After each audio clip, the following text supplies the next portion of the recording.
Moving on, less than a day after protesters stormed the Mexican Senate agitating against controversial judicial reforms, the upper house of the Mexican Congress has passed the bill. The bill mandates that judges at all levels of the government are elected by popular vote. The reform was passed 86-41 in a marathon session that had to be paused and relocated following the storming of the Senate. Take a look at this report.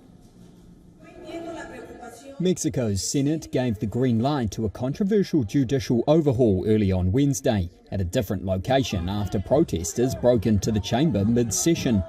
Demonstrators forced their way into the Senate building, intensifying weeks of protests against the reform, which critics argue could threaten the country's rule of law. Proposed by the outgoing president, Andrés Manuel López Obrador, the reform calls for the election by popular vote of more than 6,500 judges and magistrates and reduces the number of Supreme Court justices from 11 to 9, with shorter terms and decreased work experience requirements. The debate resumed at 7 p.m. local time after being moved to the Senate's former base. Earlier in the day, Senate President José Gerardo Fernández suspended the session as protesters filled the chamber, calling lawmakers traitors. Mexico's major trading partners, the United States and Canada, have warned the changes could undermine the trade pact of the three countries and negatively impact investment.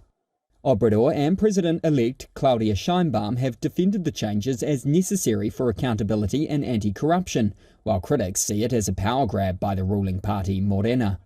The president of the main opposition party, National Action, Marco Cortés, addressed the government and lawmakers of Morena in a video posted on his X account, demanding they listen to protesters. Dear friends of Mexico, what's happening here in the Senate of the Republic is a clear symptom that society doesn't think it's been listened to and considered. We demand that the Morena regime listen and not polarize and confront anymore.